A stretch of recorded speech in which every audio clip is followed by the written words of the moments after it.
დილამშვიდობისა კიდევ ერთხელ მოგესალმებით რადიო იმედს უსმენთ FM 105.9-ზე განსაკუთრებულად მნიშვნელოვანი, საინტერესო და საამაყო სტუმარი გვყავს დღეს ეთერში, სტუმარი რომელიც არის ქართველი ქირურგი, ონკოლოგი და რომელმაც ჩაატარა ჩვენს რეალობაში და ჩვენ სამედიცინო ისტორიაში პირველი და ძალიან რევოლუციური ოპერაცია, რომელიც გრძელდებოდა 8 საათსა და 30 წუთს, მაგრამ აქ თავარი რა არის?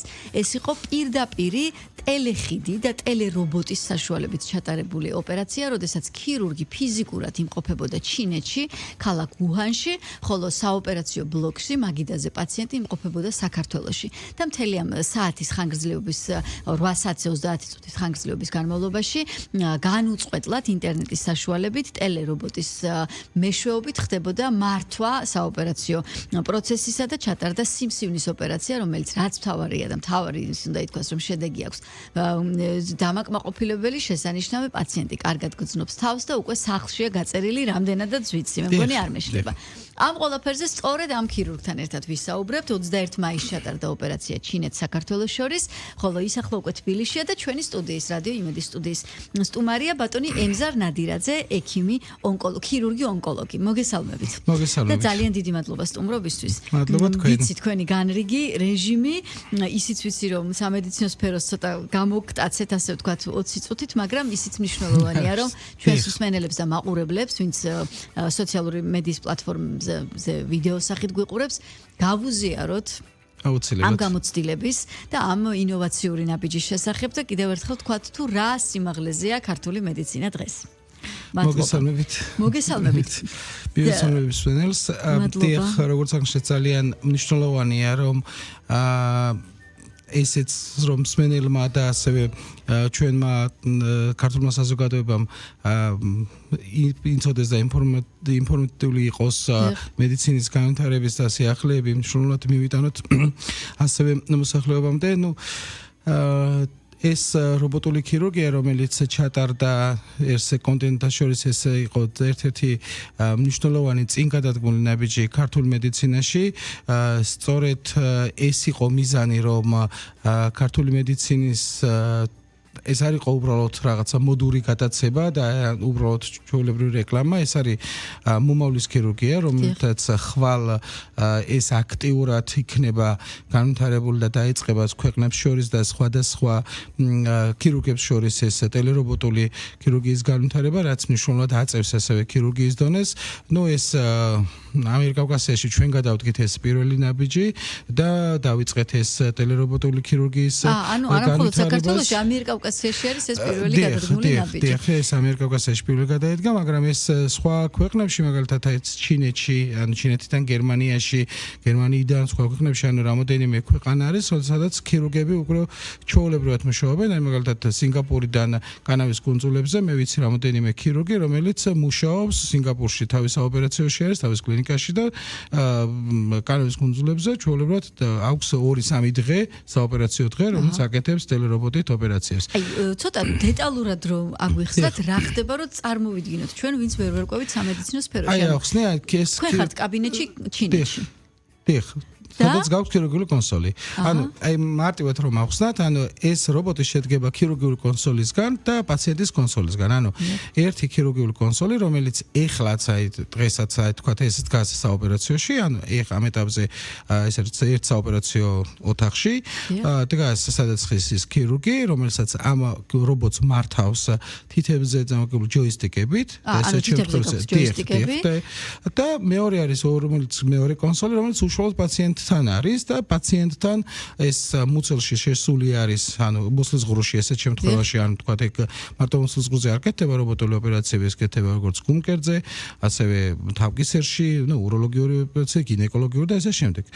ეს ჩვენ შემთხვევაში თქვა მუცლის ღრუში შესული არის ეს ტროაკარებით, ანუ როგორც ლაპარასკოპის მსგავსი ხალხში გავრცელებულია უსისხლო ოპერაციების მსგავსით ესეთი ის ტუბუსებით და ამას აყენებს დამხმარე ქირურგი ესეთ შემთხვევაში და შემდეგ იწყება რობოტი ჩაერთვება და ქირურგი მართავს ამ კონსოლიდან პაციენტის კონსოლს. ანუ თქვენ რო იქ თითებს ამოძრავებთ, ხო? რაზეც წამოცმული გაქვთ ეს სენსორები. ის მოძრაობა პირდაპირ გადმოიცემა? ის მოძრაობა პირდაპირ გადაეცემა ამას, მაგრამ იქ მისი მოძრაობა აქ არის ძალიან მნიშვნელოვანი დეტალი, რომ ვიზუალურად, რომელსაც მე თქვათ, თუნდაც ლაპარასკოპიული თუ უყურებ, მეტად გაუმჯობესებულია კიდევ რობოტული ხელოსაზრისით და ძალიან ზუსტი მოძრაობები არის. ანუ ამ თითებით, ანუ უშუალოდ ჩემსა და ინსტრუმენტს შორის არის ეს რობოტი, რომელიც ასრულებს, ანუ იმეორებს ჩემ მოძრაობას. ანუ მე თუ მინდა რაღაცას ზედმეტი სიზუსტე შევასრულო, ეს რობოტი ზედმიწევის შესაძლებელია, ვიდრე თუნდაც ლაპარასკოპიული ქირურგიით. ანუ ბევრად, ანუ იქ ხელის ტრემორი, ან ესეთ შემთხვევაში, თქვათ ვიზუალურად იქ რაღაცა სიზარღვების ვიზუალიზაცია, ეს ბევრად გაუმჯობესებულია რობოტზე და რობოტს აქვს დამატებით ხელების არტიკულაციის, ანუ 7 კუთხე შეგიძლია რობოტული ინსტრუმენტით შეასრულო, ანუ ჩვენ ვაკეთებთ რეალურად 4-ს. ადამიანის ხელი. აი არ ყოფნის, ანუ საკმარისი არ არის იმისთვის, რომ ანუ ხელის გადანაცვლება გვიწევს, ესეთ შემთხვევაში, რომ მეტი მოძრაობა შეასრულებინო, ესეთ შემთხვევაში და ის ატრიალებს უფრო მეტად ხელს? ხო, ანუ მისი მუხრის საშუალება არის 7, რომელიც ჩვენ გვაქვს რეალურად 4, თითებს აღარ არის, ანუ გადმოტრიალება გვიწევს ინსტრუმენტის, ესეთ შემთხვევაში, რომ ის მოძრაობა შეასრულებინო. შესაბამისად, როდესაც არის თქვათ რაღაცა სიზარღვის გამოყოფის ან მისი მიდგომის საშუალება ლაპარასკოპული ინსტრუმენტი ეს არის სწორი ინსტრუმენტი, რომელსაც იხრება მხოლოდ ზემოთქვემოთ, ну რა თქმა უნდა ტრიალებს ეს ინსტრუმენტი, მაგრამ მაგს მოხრის საშუალება არ აქვს. ანუ შესაბამისად ლაპარასკოპული ოპერაციის დროს, ანუ კუთხეს ქმნით და გვიწევს ზოგჯერ ქსოვილზე ზედმეტად ზეწოლა, მეტი ტრავმა. რობოტის შემთხვევაში ეს ტრავმა მინიმალურია, იმიტომ რომ მეტად პრეციზიულად ხდება მისი მიდგომის, თქვათ ამ ქსოვილთან მიდგომის საშუალება მეტად გაქვს კუთხეების შექმნის საფუძველზე და მეტად უფრო პრეციზიული გამო. შესაბამისად ნაკლებია სიზღლდენები, ნაკლებია ტრავმა და ეს პოსტოპერაციულად ყველაფერი აისახება პაციენტზე და შესაბამისად ოპერაციაც მეტად ადეკვატური, მეტად ხარისხიანი, ანუ მეტად კარგი ოპერაცია სრულდება რობოტზე, ну თუნდაც სხვა შედარებით ანუ თქვენ ახლა პრინციპში გაეცით იმ შეკითხვას პასუხი, რომ რა გაუმჯობესებული საშუალებები აქვს თქვათ რობოტულ ოპერაციას ვიდრე ადამიანს, იმიტომ რომ ჩვენ დღევანდელი რეალობიდან მაინც ვიცით რომ და ვფიქრობთ ასე რომ ადამიანი კაცობრიობის და ზოგადად ამ სამყაროში არსებული მეტნაკლებად უნივერსალური შემთხვევა, რომელსაც აზროვნების, ანალიზის, მოქმედების საშუალება ყველაფერი ერთად აქვს. და უცებ ვამბობთ რომ რობოტს აქვს უფრო მეტი ტექნიკური საშუალება ვიდრე ბუნებრივ ანატომიურ ხელს მაგალითად, ხო? კი, ანუ აქ ამას მართავს ადამიანი ქირურგი, ანუ დღეს მდგომარეობით ის რომ რობოტი, ანუ AI-ის გამოყენებით დაიწყო რობოტის და ალბათ, ეს შემდგომი სავარაუდოდ მომდენო 5-10 წლის ეს არის, გააკეთებინეს კორეელებმა AI-ის საშუალებით მოხდა რობოტით, მაგრამ მაინც სჭირდებოდა რობოტს, რომ ეხლა თქვათ მოეკვეთა, აი ეხლა თქვათ, აიწია ქსოვილის ზემოთ ან რაღაც. მართვა და გადაწყვეტილება არის ადამიანი ჯერჯერობით, მაგრამ ინერგება რეალურად ეს რობოტი რეალურად არის ლაპარასკოპიული ქირურგიის შემდგომი ეტაპი. ანუ მეტად დახვეწილი ქირურგია და იქმნება, ანუ ქირურგიის განვითარების ეტაპია. ქირურგია ყოველთვის, როგორც ყველაფერი ვითარდება და ქირურგია, რომელიც იყო, თქვათ, 80-იან წლებში, რომელიც შეიქმნა, დღეს არ არის ქირურგია, ხო? ანუ ესე უხეშად რო თქვათ, ესე ნელა, მაგრამ აი ყოველ 20 წელიწადში ერთხელ ხდება ქირურგიის რაღაცა ძალიან მნიშვნელოვანი ეტაპების დანერგვა. და ესეც იყო ესეც ხო ლაპარასკოპია 20 წლის წინ ძალიან აქტიური განვითარება დაიწყო და ლაპარასკოპია რევოლუცია მოახდინა ქირურგიაში და ძალიან ანუ საერთოდ შეცვალა ქირურგიული მიდგომები და დღეს თუ გაუმჯობესებული არის პაციენტის თქვათ მკურნალობის რაღაცა ხარისხი ქირურგიის მხრივ ეს ლაპარასკოპიის დამსახურებაა. რობოტული ქირურგია, ლაპარასკოპიული ქირურგიის ესე მარტივად ვთქვათ დახვეწილი და მეტად გაუმჯობესებული მეთოდია. ანუ ეს იგივე მინი ინვაზია. აქ მნიშვნელოვანი ეტაპი არის ტრავმა, რომელსაც არ ვაქცევთ სამწუხაროდ ყურადღებას და აი ტრავმას, რომელსაც პაციენტი იღებს, თუნდაც იმ ღია ჭრილობით, ღია ქირურგიის შემთხვევაში ეს ძალიან აისახება განსაკუთრებით ონკოლოგიურ პაციენტებში ძალიან მნიშვნელოვანია მისი სწრაფი რეაბილიტაცია, იმიტომ რომ ამ პაციენტების უმეტესობას, რომ დავანებოთ თავი იმას, რომ სწრაფად დაუბრუნდეს ცხოვრების წესს და გერმანელების განსხვავებით არ ვაქცევთ სამწუხაროდ ამას ჩვენს ყურადღებას, იმიტომ რომ სწრაფად დაბრუნდეს სამსახურში, სწრაფად იყოს შრომის სტაციონარიანი, ხო, ეს ხალხურად ეძებოდა ფეხზეა უკვე და სამსახურში წავიდა და ეს კარგი გონია. ეს ძალიან მნიშვნელოვანია და მაგალითად გერმანიაში ძალიან მნიშვნელოვანია ეს როდის დაბრუნდება სამსახურში, ხო? ანუ არა მარტო გერმანიაში, ალბათ ყველა განვითარებულ ქვეყნებში ხა მე ვფიქრობ და ჩვენთან ეს სამწუხაროდ ბამბოლოს კი მეტნაკლებად ექცევა ყურადღება, მაგრამ ხო ესე რომ კარგად არის და ეს.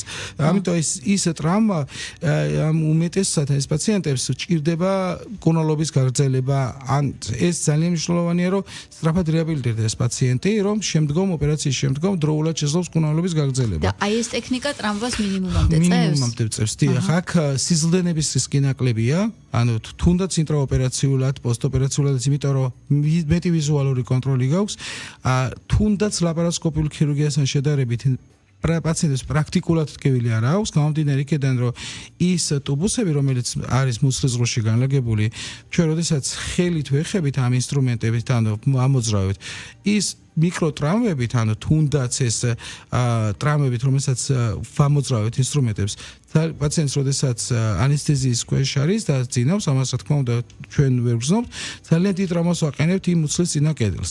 რობოტით ესეთ შემთხვევაში ის დაფიქსირებულია ერთ ადგილას და ის ინსტრუმენტის მოძრაობა ხდება ამ ტუბუსში. ანუ შიგნით. და რა თქმა უნდა უკვე ტრამვას ის ერთი ტრამვა როდესაც მიიღო იმ ქსოვილმა, რომელიც მეტი აღარ არის. ეს პოსტოპერაციულად იმ დონეზე აისახება, რომ ტკივილი გამაყუჩებელი პრაქტიკულად არ ჭირდებათ და ოპერაციის დროს, მართვის დროსაც, ანუ პრეპარატები, რომელიც ჭირდება სანარკოზე პრეპარატები, რომელიც პაციენტს ჭირდება ოპერაციის დროს, პირობითად ვთქვათ 5 ლაპარასკოპიის შემთხვევაში აქ ჭირდება 2. ანუ დიდი განსხვავება, იმიტომ რომ იმ ტრამვას არ აყენებ. იცით რა მაინტერესებს, რა იყო მთავარი რისკი და საერთოდ აი ამ თანამედროვე ტექნოლოგიის გამოყენებაში რა არის მთავარი რისკი? ჩავთვალოთ უარესი სცენარები. გაითიშა ინტერნეტი, ან გაითიშა ელექტროენერგია, ან რაღაც გამოვიდა მწყობრიდან, ხო, არ არის სიგნალი ისეთი, რაც საჭიროა ამ ოპერაციის ჩასატარებლად. აი გადაზღვევა როგორი იყო, ანუ ალბათ დაწმუნებული ვარ საოპერაციო ბლოკში იყო რეალური გუნდი, თქვენი კოლეგები, ხო? აი როგორ გეგმავდით აი ამ რისკ ფაქტორების გათვალისწინებას და პლან B წყალებში ვთქვათ, რა შეიძლება ყოფილიყო? მოკლედ ნახეთ, აი ტელერობოტული ქირურგიის, შესაძაც ახლა დავიწყე ამაზე, დავიწყეთ დაახლოებით 1-3 თვის წინ იყო ეს, შესაძაც ქონდა ამის იდეა, ჩინურ ხარესაც ქონდა მზობა, იმიტომ რომ ძალიან ბევრს აკეთებდნენ ამას ჩინეთში და ძალიან ბევრი მსმენია რომ გერმანიიდან გააკეთეს ჩინეთში, გერმანიიდან, თქო ჩინეთიდან, თქო გერმანიაში, საფრანგეთში, ამერიკაში ეს არ არის ახალი ეს დაიწყო 2001 წელს პირველი ოპერაცია გაკეთდა, მე ეს დაახლოებით 18 წლამდე არ იყო ეს აქტუალური და როდესაც გაჩნდა უკვე 5G ინტერნეტი და გაჩნდა ინტერნეტის უკვე ხარისხი გაუმჯობესდა და დაიწყო ამ ქირურგიამ განვითარება.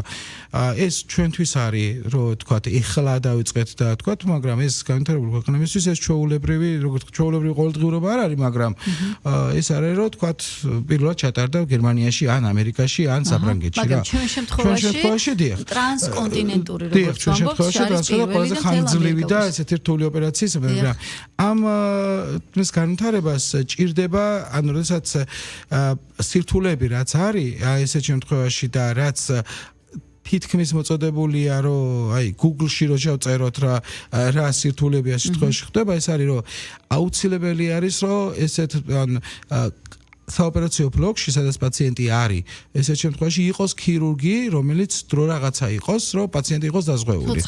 ცოცხალი ძალა, ეს ძალიან მნიშვნელოვანია. ნუ ინტერნეტ კავშირები პრობლემა არის, ასევე იურიდიული პასუხისმგებლობები, რომელიც თქვათ, ეხა ჩინელ ქირურგს რომ გაეკეთებინა საქართველოში ოპერაციას, პრობლემა იყო. ესეთ დროს. თქვენ უნდა ყოფილიყავით ფიზიკურად იქ ქართველი ექიმი. ეს ჩემი პაციენტი, ჩემი პასუხისმგებლობა იყო და ესეთ შემთხვევაში, მაგრამ ეს რო ყოფილიყო ჩინელი ქირურგი, ეს უკვე სხვა პრობლემებია. ეს შემთხვევაში მისი სერტიფიცირების და ესე შემდეგ. ანუ შემთხვევით მე რო გავაკეთო დღეს პირობითად ჩინეთში ოპერაცია, ეს უკვე პრობლემა არის, ხო ესე შემთხვევაში. მაგრამ აქედან რო ჩინელმა მართოს ოპერაცია თუნდაც უჰანში, ანუ რო შევატრიალოთ სიტუაცია. მაგ შემთხვევაში ხო იმის უკვე ეს სხვა არის, ხო? ამ დროს ამიტომ აქ დაზღვეული იყო ერთი არა ორი ქირურგი იყო და მესამეც კიდე რომ ყველა შემთხვევაში დაზღვეული იყო პაციენტი, რომ პაციენტისთვის ეს უნდა იყოს უსაფრთხო. ანუ აქ არ არის რაღაცა ჩვენ ვთქვათ განვითარებას არ უნდა მოყვეს, ეს აქ ადამიანის სიცოცხლეა და პაციენტის უსაფრთხოებაა. ხო, პაციენტის უსაფრთხოება ყველაზე მაღლა დგას. ეს ეხლა მე ვერ ჩავამფრინდებოდი უხანდან მარტო 14-15 საათი გზაში უნდა იყო. ესე შემთხვევაში აქაური ქირურგი ამას დაასრულებდა ჩვეულებრივად. თვითონ პაციენტი როგორ დაითანხმეთ თუ არ იყო ეს დიდი პაციენტმა პრობლემა, სხვათა შორის ოპერაციაზე ჩემ და დათანხმებული იყო. გასაკვირად ესაც ეს შევთავაზეთ პაციენტს სხვათა შორის რამოდენიმე პაციენტ შევთავაზეთ ეს ოპერაცია და არ იყო ის რომ ანუ უმეტეს შემთხვევაში რომ არა. ანუ ეს პაციენტი წავიდა თავად მოიძიე ინფორმაცია, არ ვიცი, ან Google-დან, ChatGPT-ს კითხა, არ ვიცი და მოვიდა და მითხრა რომ ეს არ არის რაღაცა ისეთი, მე ესკეთება ამიერკავკასიაში, მითხრა რომ ისტორიაში შევალ ამით და ამიტომ მინდა რომ ეს გავკეთო და პირიქით დამთავრდა რომ ეს რაც მიწერია ახლა გინდა უხანდან გამკეთე გინდა აქედან მაინც ვერ ავწდები და ამიტომ რაც ჩვეულებრივად ახლა ანუ სტაბილური ემოციური მდგომარეობით შეხვდა ამერიკა პაციენტი გაწერილია 3-4 დღეს და რობოტივით მუშაობ. იუმორიც ქონია პაციენტს. კი, ძალიან ისა. ამიტომ აი ანუ პაციენტიც მეგონა რომ სიმართლე გითხრათ რომ აი თქმაც პაციენტისთვის იყო რთული, იმიტომ რომ ძალიან დიდხანს ვფიქრობდი როგორ მეთქვა პაციენტისთვის რომ მოხვედი ჩემთან ოპერაცია გაკეთო მენტობით და მე მივდივარ ეხლა სადღაც 6000 კილომეტრის მანძილზე და იქედან უნდა გაკეთო ოპერაცია და ნუ რომ ეთქვა რომ ძალიან ისედაც რთულია პაციენტის და ექიმის ურთიერთობა. აბსოლუტურად ჩვეულებრივად მიიღო ეს და ამაზე არ იყო ეს პაციენტი რომ თქვა ძალიან რაღაცა წინააღმდეგი და ანუ სხვა პაციენტიც იყო ესეთ შემთხვევაში რომ ზეწოდა კი მეც გავიკეთებდი ესეთ შემთხვევაში რომ აქ იყო უბრალოდ ოპერაცია შერჩეული იყო ცოტა რთული ანუ ეს იყო ჩვენი ეს ოპერაცია იყო ასევე ჩინელებისთვისაც ერთი წინ გადადგმული ნაბიჯი რთულ ქირურგიაში ამიტომ ძირითადად ეს ოპერაციები ანუ დაახლოებით როგორც მითხრას 700 ოპერაცია აქვს გაკეთებული ტელერობოტით თვითონ ჩინეთში. ჩემ თვალწინაც ანუ წინა დღით, ოდესაც ჩავედით რომ ეს გატესტილიყო, ეს როგორ მუშაობდა აპარატურა, როგორ იყო საოპერაციო ბლოკში ჩართული, იმ დღეს ჩემ თვალწინ გააკეთეს სადღაც 300 კილომეტრის დაშორებით ერთ-ერთი ნაწლავის ოპერაცია, რომელიც ნუ მორჩა 1 საათში, საათნახევარში, შემდეგ გააგრძელა თავისი სამუშაო. ანუ ჩვენც როგორც თქვა თბილისიდან ბათუმში ეს ოპერაცია თქვა შესრულდეს, ანუ ჩვეულებრივი მომენტი იყო. უკვე. იმათთვის უბრალოდ ეგ არც ჟურნალისტები ყოფილი ეს იყო ჩვეულებრივი მომენტი, მაგრამ ამ ოპერაციაზე კი მოიწვიეს, იმიტომ რომ რთული და ხანგრძლივი ოპერაცია. ანუ ჩინურმა მედიამაც ძალიან აქტიურად გააშუქეს, მე ლინკიც ჩამიგდეს, მაგრამ რა თქმა უნდა ვერ გავიგე იქ ვერაფერი. მაგრამ ნახეთ რომ დაფიქსირებულია. კი, ორი ჟურნალისტი, რომელსაც ინტერვიუც მიეცი იქ და ძალიან აქტიურად დაიწყეს. პირველი ნაბიჯი. თქვენ პირადად აი პროფესიულად აი ყველაზე მთავარი რა მოგცათ ასეთმა ისტორიულმა ნაბიჯმა, რომ ფიქსირდება, რომ თქვენ სწორედ ემზარნატინაძე ხართ პირველი ონკოქირურგი, ვინც ასეთი რამ დააფიქსირა ამიერკავკასიაში. ჩემთვის მნიშვნელოვანი არის ქართული ქირურგიის დონის რაც შემიძლია რაღაც გავაკეთო, რომ სტიმული მივცე ქირურგებს, ახალგაზრდა ქირურგებს, რომ ეს შესაძლებელია, თუნდაც აი ესეთ შემთხვევაში არ მინდა ეს გნირულად გამომივიდეს, მაგრამ აი ის იმითი ვამაყობ, რომ დავიწყეთ, ეს არ არის ერთი რაღაცის გაკეთება, ეს არ არის რომ ერთჯერადად გაკეთება, რომ რაღაცა და ეს უნდა გაგზელდეს, ეს უნდა დაინერგოს, ეს არის ჩვეულებრივი რეალობა დღეს და შევეცდები ყველანაირად რომ ეს ჩვეულებრივად დანერგო. ანუ მე ჩემ ის არის რომ რაც შემიძლია მე ის უნდა გავაკეთო და რაც შემიძლია მედიცინაში ქართული მედიცინის სახელი, რეპუტაცია, ამაღლება ვთქვათ და მსოფლიო სტანდარტებთან გათანაბრება. ძალიან მნიშვნელოვანია რომ დღეს ქართულ მედიცინას შეუძლია რომ გადადგას ის ნაბიჯი და გაუთანაბრდეს ის რომ პაციენტი არ გადიოდეს ქვეყნიდან. ანუ ეს არის ჩემი მთავარი მიზანი ის არის რომ რაც შემიძლია პატარა ნაბიჯი შევიტანო და წვლილი იმაში რომ პაციენტმა არ მოუწიოს ქვეყნიდან გასვლა და მაქსიმალურად საუკეთესო სერვისი მიიღოს საქართველოში. რა თქმა უნდა, ეს პაციენტის ინფორმირება დღეს აკლია ქართული პაციენტის ინფორმირება, აკლია იმ მე მესმის აბსოლუტურად პაციენტის არ დანაშაული პაციენტების უმეტესობას, როდესაც მიდის ქვეყნის გარეთ, მაგრამ საქართველოშიც ხდება ძალიან კარგი მედიცინაში, რომელსაც ძალიან მნიშვნელოვანი არის ჩართულობები. აქ არ არის მარტო ხოლმე ტელერობოტი, ანუ ნუ თავარი ის არის, რომ პაციენტმა თავის ქვეყანაში ბოლოს და ბოლოს ხომ უნდა შეძლოს, როდესმე მივიდეთ იქამდე, რომ მიიღოს პაციენტმა ის მომსახურება, რისთვისაც და ენდოს და თავისი ენდოს ქვეყნის ქართულ მედიცინას მედიცინას დიახ, ეს არის ამითი ფიქრობ რომ რაღაც მინიმალური ნაბიჯი მაინც გადაიდგა ამით მედიცინაში რომ რაღაც ოდნავ თამასა ოდნავ ქართული ქირურგიის. როგორ ფიქრობთ, აი თუნდაც თქვენი პაციენტების გარემოში, აი ეს ნდობის ამაღლებასთან ერთად ამ რობოტულ ტექნიკაზე ვთქვათ მეტი ნდობა გაჩნდა და იქნება ვთქვათ მოთხოვნები ესეთი თუ არჩევანი გაჩნდა რომ კი მე ავირჩევ რობოტულ ოპერაციას. იცით რა არის, ახლა როდესაც ვაკვირდები პაციენტებს და პაციენტს ვეუბნები, აქ არის არა ის რომ რობოტს და თუნდაც ამის შემდეგ გაჩნდა ის რომ გაიგო პაციენტ ახალ ხმა რა არის რობოტი. მეტნაკლებად. და ენდობა მეტად პაციენტი მე არ მეუბნება უარს იმის გამო რომ რობოტი არ გავიკეთებ. უმეტესობა შეიძლება თქვათ რომ პირიქით, მაგრამ აქ არის მეორე მხარე, ფინანსური მხარე, რომელიც აი ამას ძალიან მძიმედ აწვევა პაციენტს, თორე ეს რობოტული ოპერაცია და მედიცინა უფრო ძვირია თუ უფრო ნაკლები, ბევრად დიდია მისი ინსტრუმენტები ძალიან ძვირია. მისი ინსტრუმენტები არის ესეთი სიცოცხლებით ითვლება 24 საათიანი სიცოცხლე აქვს ერთ ინსტრუმენტს და ძალიან ძვირად ღირებულია და ერთჯერ ესეთი ინსტრუმენტები არა თქვათ ლაპარასკოპის შემთხვევაში თქვათ იმ ინსტრუმენტები სტერილდება, ეს მრავალჯერადია. უმეტესინაც. ეს არის 8 სიცოცხლით, 10 სიცოცხლით, ანუ 8-10 სიცოცხლით, ის არის რომ თქვათ 8 ოპერაციაზე შეიძლება გამოიყენოს. და მე უკვე ის არის უსარგებლო ეს ინსტრუმენტები და ეს ეს 8 საათი და 30 წუთი ხო ვაკეთებდით ოპერაციას. ერთი სიცოცხლე, ერთი სიცოცხლე 24 საათი. აი თვისეთ ასე ვთქვათ. ნუ ის ხო ერთი სიცოცხლე, მაგრამ შემდგომ 2 დღის შემდეგ, როდესაც გავაკეთებ ოპერაციას, კიდე მეორე სიცოცხლე ირთვება და ეს ინსტრუმენტი შეიძლება დაგჭირდეს ოპერაციაზე 4, 5, 6 ეს მარტო ინსტრუმენტებზეა საუბარი და მისი ღირებულება საკმაოდ ძვირია, $5,000, $6,000 ერთი ინსტრუმენტის. ანუ საკმაოდ ძვირად. ხო, ანუ ერთ ოპერაციაზე შეიძლება ბევრი დაგჭირდეს ინსტრუმენტი, ახლა ინსტრუმენტი გჭირდება და მაგის გამო სიცოცხლე რა აქვს და ნემსავჭერს ვერ გამოიყენებ ეგზე არ არის, ხო, ამიტომ ვუჰანზეც მინდა გკითხოთ, იმიტომ რომ ეს ქალაქი სამწუხაროდ თუ საბედნიეროდ ძალიან კარგად ვიცით, COVID პანდემიის გამო და ნუ ყველაზე სარწმუნო თეორია რომ აქედან დაიწყო COVID-ი სწორედ ვუჰანს უკავშირდება, რატომ გახდა თუ ეს ჩვენ გავიგეთ უბრალოდ ახლა რომ რაღაცა ტექნოლოგიური და სამედიცინო განვითარებაში დიდი ჰაბია, ანუ რა რეალობაა დღეს ვუჰანში? მე მგონი, დიახ, ჩვენ მარც მე არ ვიცოდი და ცოტა ტელერობოტზე მეტი შიში ვუჰანში წასვლის გქონდა, სიმართლე გითხრათ, მაგრამ ძალიან არ უკეთიათ პირბადე.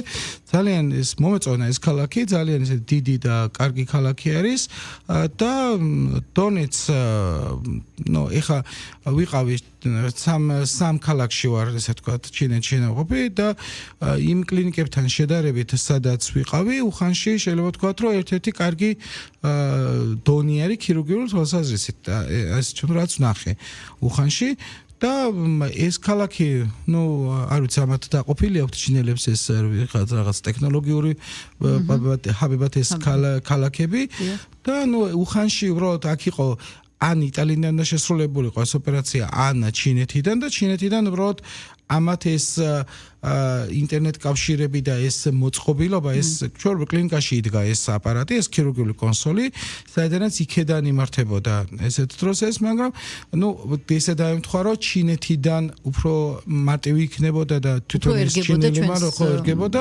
თუმცა იყო, ანუ ან იტალიდან მომხდარიყო ეს ან ჩინეთიდან და ნუ ასე შემთხვევაში ჩინეთიდან. შემდგომში ეს აპარატი, რომელსაც ამას უწყოდ ინტერნეტ კავშირს უყურებს, ეს არ არის ჩვეულებრივ რომ რაიმე კაბელით ხო შევერთოთ მოდემი. ან ის აპარატი ეხლა საქართველოშია, ის არის ჯერჯერობით, ნუ შეიძლება უახლოეს მომავალში დაიგეგმოს კიდევ შემდგომ, იმიტომ რომ კიდევ ერთხელ აღნიშნავ, ეს არ არის ერთჯერადი, ეს უნდა იყოს, უნდა დავიწყოთ აქტიურად და ეს უნდა განვითარდეს. ანუ ეს უნდა იყოს ჩვეულებრივი შეთავაზების ნაწილი, რომ ეს ვარიანტიც არის, ეს არჩევანიც არის. ჩემთვის აი დღეს კი არა, ბედნიერი ვიქნები მაშინ და რაღაცა გადადგმული ნაბიჯი იქნება თუ თქვათ ეს ოპერაციული ჩარევა და ოპერაციული მიდგომები ერთი იქნება საქართველოში, ანუ ბათუმში, ქუთაისში, ანუ ნახეთ, მე რომ ბათუმში პირობითად წავიდე, ან ბათუმელი ქირურგი ჩამოვიდეს, ან თელღი უნდა დაიგეგმოს, ოპერაცია წინა დღით, ან ორ დღით ადრე არ უნდა გააკეთოს, იმიტომ რომ ხვალ თბილისში მიდის ეს ჩვეულებრივად შევა თავის საოპერაციოში და ბათუმიდან დაგეგმოს ჩემს საოპერაციაში ოპერაციას ან მე პირიქით ხო ეს შემთხვევაში ანუ ეს ჩვეულებრივი საოპერაციო განრიგი არის ეს წევს ქირურგიულ დონეს იმიტომ რომ მის გამოცდილებას ანუ ჩვენ ონკოლოგიაში ძალიან ანუ პრაქტიკულად ყველა პაციენტს განვიხილავთ ტუმორ ბორცე ანუ სადაც მონაწილეობს 10-15 ონკოლოგი ხო ანუ ყოველთვის ერთ თავს ყოველთვის ჯობია 5 და 15 მით უმეტეს ხო ესეთ შემთხვევაში ანუ ეს პაციენტისთვის კეთდება და განიწერება ეს თუ ეხლა ქირურგიაში საქართველოში არ არის ესეთი აი გუნდურად მუშაობის ეს კი გვაქვს ეს ონკოლოგიაში მაგრამ ქირურგიაში არ არის ეს მიღებული ეს თუ დაინერგება და ეხლა ერთობლივად ოდესაც ორი ქირურგი, სამი ქირურგი ანუ კომპლექსურად ამ პაციენტს გეგმავთ, ვაკეთებთ რა თქმა უნდა იქ ქირურგიის დონე მეტად ამაღლდება, ხო? პლუს ამას თუ დაემატება ის რომ გერმანელ ქირურგს ხარ შესაძლებლობა ექნება რომ იქედან აქ ოპერაცია ან დიაპო ანუ ეს ძალიან აწევს რა თქმა უნდა ეს პაციენტის კეთება არა იმისთვის ხო ჩემთვის ერთხელ რომ გავაკეთეთ ოპერაციას და ვისწავლეთ მე უკვე ხო თა პაციენტისთვის არის ეს მნიშვნელოვანი და ეს სხვა დონეზე სხვა გადაიყვანს უკვე ქირურგიას მაგრამ არ მინდა ეს რომ ეს ოცნებად დარჩეს არა ნუ ისეთი რაღაც ჩატარდა რომ ეს უკვე რეალობაა ოცნება აღარ არის ის პერსპექტივა რაზეც საუბრობთ თქვენი პირადი ემოციური ნაწილი მაინტერესებს ახლა საოპერაციო მაგიდასთან თქვენი გამოცდილება არის სხვა მაგრამ ეს რაღაცა სხვანაირი საოპერაციო მაგიდა იყო და გქონდათ ღელვა ემოციური აი ნერვიულობა და რაზე ღელავდით ყველაზე მეტად ეს ნუ დაახლოებით 90-15 ოპერაცია მაქვს შესრულებული რობოტით, ანუ ამ ერთი წელი 10 თვის განმავლობაში ის 100-მდე 94 ერთი წლის განმავლობაში რობოტით და ეს ემოციები ძალიან თავიდან პირველ ალბათ 20-30 ოპერაციაზე ძალიან უჩვეულო იყო, იმიტომ რომ პაციენტთან არ ხარ, საოპერაციო კუთხეში ზიხარ და ზოგჯერ გამოვიხედებოდი რომ პაციენტი არ გიაკო. მაგას ნუ ეს ემოციები გადავლახეთ.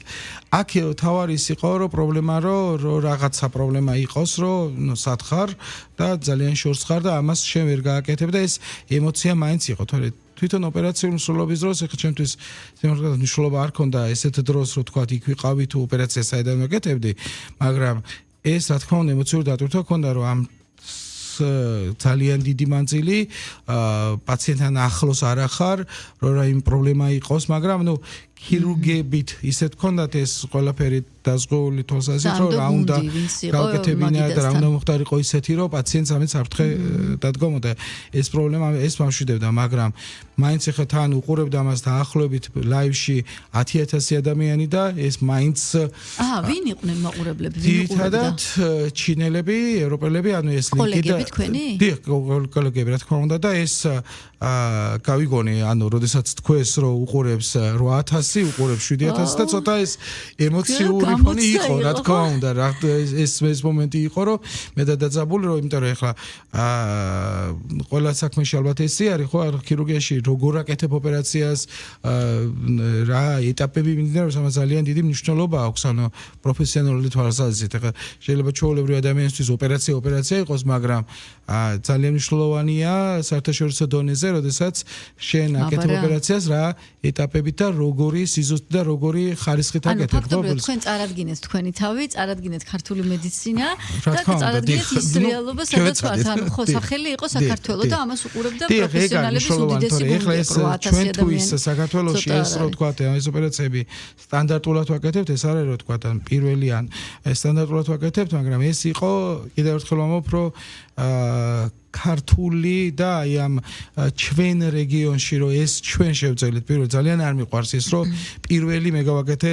საქართველოში ან ძალიან მიუღებელია ჩემზე მაგრამ დღეს პირველად ვამბობ იმას რომ ჩვენ რეგიონში შევძელით თორე არა რომ თქვათ და აი ეს 100-მდე ოპერაცია რაც რობოტული ქირურგიით გაქვთ ჩატარებული ეს ყველაფერი ჩინეთში მოხდა თუ არა ეს ჩვეულებრივად ანუ ძინაგრებს ჰქონდა 4 ოპერაცია რობოტის დიახ ეს პირველ ერთი იყო თორე ანუ მე 100-მდე ოპერაცია მაგ ეს საერთო ჯამში გაკეთებული ეს რობოტული ქირურგია თქვენ უკვე ათვისებული გაქვთ ჩვეულებრივ ქართულ რეალობაში და საოპერაციო ბლოკში ქართულ საოპერაციო ბლოკში ეს ხა თუნდაც 8 თვის წინ ამ ოპერაციას ვერც გავბედავდი რომ ესე ეს შესაძლოა მივიღეთ გამოცდილება, შემდგომ გადავდგით ეს ნაბიჯი, თორე ეს არის ყოველ თქვა რობოტით გუშინ დავიწყეთ და ეს იმიტომ რომ ეს არ არის ამას უყურებდა როგორც 10000 ადამიანი და იქ ყველა ქირურგიული თვალსაზრისით როგორ ოპერაცია როგორ ხდება, რა მოძრაობას ვასრულებთ ამასაც და როგორ შრეობრივად როგორ ვაშრევებთ ამ ხსოვს ამასაც ძალიან დიდი მნიშვნელობა აქვს და ეს ქართული ქირურგიის წარმოჩინება იყო რომ ჩემი სახით რომ თქვა როგორ რა ხდება ქართულ ქირურგიაში ეს ჩინელი ასე შემთხვევაში წარმოქმნა შეექმნებოდა ხო ამიტომ ეს არის რომ თქვა რაღაცა ბოდიში და დაგვეწყო იქ ხან ეს ქსოვილი მოგეკეთა ხან ის ქსოვილი მოგეკეთა ანუ ეს იყო ნუ გამოცდის პროფესია. რადგან აი ესე გაწაფული გაქვთ ასე ვთქვათ უკვე ხელი ამ რობოტურ ქირურგიაში ცოტა ეს ფართო შეკითხვას დავსვა უფრო გლობალურს. ის შიში რაც დღეს გვაქვს კაცობრიობას, რომ რობოტების ხელოვნური ინტელექტის ასეთი დიდი ტალღით გამრავლება და მასიურად ქცევა ჩვენს ყოველდღიურობაში ჭყალებში ვთქვათ შეგვჭამს და ადამიანურ რესურსს მოერევა და დაჯაბნის. აი თქვენ რეალისტურად როგორ უყურებთ ამ საერთო პერსპექტივას და სად არის ზღვარი, რომ სადამდე შეგიძლიათ თქვენ გამოიყენოთ რობოტი და სად შეიძლება დადგეს ის რისკი, რომ პირიქით რობოტი გახდეს უფრო ძლიერი. აი ნახეთ, ეხა ქირურგიაში რობოტზე აი უახლოეს 3-5 წელიწადში არის ის რომ AI-ით გაკეთდება საშუალებით შესაძლოა იქნება რომ გაკეთდეს რაღაც ოპერაციები, ну შეიძლება ალბათ ეს იქნება ძირითადად პატარა ოპერაციული ჩარეები, არა დიდი თქვა ოპერაციული ჩარეები, მაგრამ აუცილებლად იქნება იქ ქირურგი საჭირო. ისო დიახ. ნახეთ რა ხდება რობოტული ტექნიკის განვითარებით ხდება ადამიანის რესურსის შემცირება. ანუ თუ თქვა ადრე გჭირდებოდა პირობითად რაღაც ოპერაციას შეგესრულებინა 4 და 5 ქირურგი, დღეს არ გჭირდება. დღეს საკმარისია რომ გავდეს 1 ან 2 ქირურგი რომ ეს შეასრულოს. დამატებით ამას, ანუ ასევე გააჟღერეს და გააჟღერდა ის რომ შეძლებს კერვას, ანუ თქვათ ჩვენთვის ქირურგიაში ნაკერის დადებას, ესეთ შემთხვევაში ეს რა ქვია რობოტი და რობოტული ტექნიკით ეს შესაძლებელი იქნება. ვერ წარმომიდგენია ბოლომდე რა როგორ ამას დაინახავს იმ რაღაცა ორ ორგანოს ერთმანეთთან შეერთებულს და შემდგომ ამას როგორ დაიწყებს ამის ნაკერების ცოტა წარმოუდგენელია, მაგრამ ნუ ძალიან აქტიურად მიდის ამაზე საუბარი, რომ ანუ ნაკერების ფორმირება პირველი ეტაპი რაც დაიწყება ქირურგიის შემდგომი განვითარების, იქნება ნაკერების ფორმირება. ნუ არ ვიცი, რობოტის მიერ გაკეთებული ნაკერი. რობოტის მიერ ნაკერი, ახლა ვერ შეასრულებსო, ახლა რობოტში ჩატვირთული იქნება და AI საშუალებით 200 ჩემი თავი და ჩემი ცოდნა და 2000 ხო? ანუ შესაბამისად ის ჩემზე უკეთესად რა თქმა უნდა შეძლებს ამას, მაგრამ იქ ადამიანური ფაქტორი მაგრამ ანალიტიკა ხო, აი დეგანიშნულოვანი როგორ შეძლებს ხელი გაგეკრათ დავარდა მაგალითად ლანცეტი და იქ მეორე ადამიანმა სწრაფად ახალი სტერილიზებული ლანცეტი მოგაწოდათ და გაგრძელდა ოპერაცია. აი ეს ხო არის ადამიანური ელემენტარული აზროვნების და ანალიტიკის ნაწილი. და რობოტის შემთხვევაში ეს როგორ იქნება სხვა იმას არა ეხლაც არ ვიღებთ იმ დავარდნილი სხვა ადამიანმა იქ მოგაწოდათ ახალი და გააგრძელეთ თქვა მას ვამბობთ ნახეთ და აი ეს ხო უკვე ინსტინქტია ხო რაღაცა დავარდა სხვა მოგცათ ახალი გააგრძელეთ ეს შემთხვევაში მარტივად მოგოდება იმას ექნება მეორე პინცეტი ან მესამე რომელსაც გამოიტანს ან აი მაგას თვითონ გადაწყვეტილების უნარს არა აქ ბოლომდე რომ მოხდეს ადამიანის შემაცვლება ეს ვერ მოხდება რა თქმა უნდა ბოლომდე ადამიანის ყოველ შემთხვევაში ჩვენი უახლოეს ალბათ 10 წლეულების განმავლობაში ვერ მოხდება რომ ის ბოლომდე ჩაანაცვლოს რობოტმა ადამიანურ ფაქტორი. თქვენი გამოცდილებით იღებთ გადაწყვეტილებას, რაღაცა გართულდა და აქ მოდის თქვენი ეს რობოტი არის, ნუ ქირურგიაში და ასე სხვა, ანუ დამხმარე საშუალება, რომელიც გიადვილებს აი ამ რაღაცა ფაქტორებს და რობოტის გამოყენებას. თქვენ ადამიანი მართავს რა თქმა უნდა. და თქვენ რაღაცა წინააღმდეგობებს გეუბნება რომ თქვათ ესე შემთხვევაში მაქსიმუმ რომ ეს თქვათ რაღაცა საფრთხე არის. ანუ ეხა თვითონ რობოტული ტექნიკური ქირურგიული რობოტი ახალი თაობის კიდევ განვითარდა და და კიდევ მეტად გაძლევს საშუალებას, ანუ გიჩვენებს სიზარხს სად არის, ანუ როგორ არის ჩვენ ესეთ შემთხვევაში, როდესაც ოპერაციას ვაკეთებთ, ანატომია ვიცით და ანატომიურად მივყვებით. აქ დამატებით, რომ იცი, თქვა, აქ მაგისტრალური სიზარხვე არის, ან კიდევ გეუბნება დამატებით, რომ აქ გიჩვენებს, რომ აქ სიზარხვე არის, ანუ ხელოვნური ინტელექტის ელემენტები იქ არის. ანუ დამატებითი საფრთხეს, რომელიც შენ შეიძლება შექმნა, შენი მოძრაობით ადამიანური რესურსით, ის გაფრთხილებს, რომ აქ დამატებით სიზარხვე არის. კიდევ და ფრთხილად იყან, ფრთხილად მიუდეკი. ან აქეთ საფრთხილოა, რომ ეს ყველაფერი, რომ ეს ამ მოძრაობით რომ შეასრულო. რა თქმა უნდა ეს უსაფრთხოებას უკვე და ქირურგიის დონეზე მეტად სხვა დონეზე გადაყავს ესეთ შემთხვევაში. ალბათ, ეხლა აი ეს არ მოხდება 1 წელიწადში და 2 წელიწადში, მაგრამ ხვალ ალბათ იმ სიზარხს აღარ გადაჭერა და აქ არ მოხვიდე მეორე ჩერაფად ამასაც გეტყვის, მაგრამ ეხლა ამ ეტაპზე გაფრთხილებს, რომ ეს ახალი რობოტი, ანუ 24 წლის, რაც გამოვიდა, რომ ძალიან ძვირია მისი ღირებულება და ეს არ არის ამ ეტაპზე ჩინური ანალოგები, ეს არის ძირითადად ამერიკული წარმოების ინტუიტივის წარმოების, რომლებიც ესეთ შემთხვევაში აქვს ხელოვნური ინტელექტის ელემენტი, რომელიც გაუბნება ესეთ შემთხვევაში, რომ ანუ თქვა ეკრანზე, ან ისე რომ აი აქ სიზარხვე არის, აქ რაღაც ნერვი არის, ან აი ეს მომენტები არის და აქვს უკვე შეგრძნების უნარი. ამ დიახ, რომ გრძნობ ქსოვილს. ქირურგი ესეთი ახალ უკვე მეხუთე თაობის მოკეთ სოდნის ჩატვირთვა და ადამიანური ცნობიერება ძალიან საინტერესო პერიოდში ცხოვრობთ, აი ძალიან ესეთი ემოციებით, აი 20 წლის შემდეგ რაც დაიწყო, ანუ ინტერნეტის მეტად განვითარება, ეხლა ხო აქტიურად მიდის უკვე 6G-ს, ეხლა 6G ვფიქრობ, რომ ძალიან შეცვლის. მაგრამ ისე რომ ბოლომდე ჩავნაცვლეთ, ალბათ ჯერ არა, მაგრამ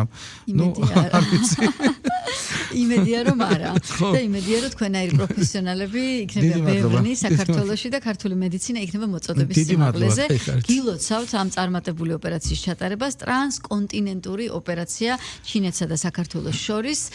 ქირურგი, ონკოლოგი გახდათ ჩვენი სტუმარი ემზარ ნადირაძე, რომელმაც სწორედ ამ ოპერაციის ტელერობოტის მეშვეობით ჩატარებული ოპერაციის შესახებ დეტალები გაგვაცნო და ვფიქრობ საინტერესო ინტერვიუ გამოგვივიდა. ძალიან დიდი მადლობა სტუმრობისთვის. წარმატებული ნაბიჯები, წარმატებული ოპერაციები და ბევრი გამოჯანმრთელებული პაციენტი მინდა გისურვოთ. მადლობა. რადიო იმედი, რა თქმა უნდა, აგრძელებს მაუწყებლობას FM 105 და 9-ზე უნდა დარჩეთ ჩვენს ტალღაზე. მე შემოგიერთდებით 11 საათიანი საინფორმაციო დასრულების შემდეგ და უკვე მუსიკალურ თემაზე გადავინაცვლებთ და ვისაუბრებთ ასეთ საკითხზე. რეგიონის ბავშვებმა და ახალგაზრდობამ როგორ უნდა გაიცნოს მუსიკალური ინსტრუმენტები, ისე რომ დაინტერესდეს მათი სწავლით და სამომავლოდ პერსპექტივაში ორკესტრში მონაწილეობით ან ბენდში დაკვრით და მრავალფეროვანი საინტერესო მუსიკალური ცხოვრებით. დაგველოდეთ, დაგიბრუნდებით 11 საათიანი საინფორმაციო შემდეგ.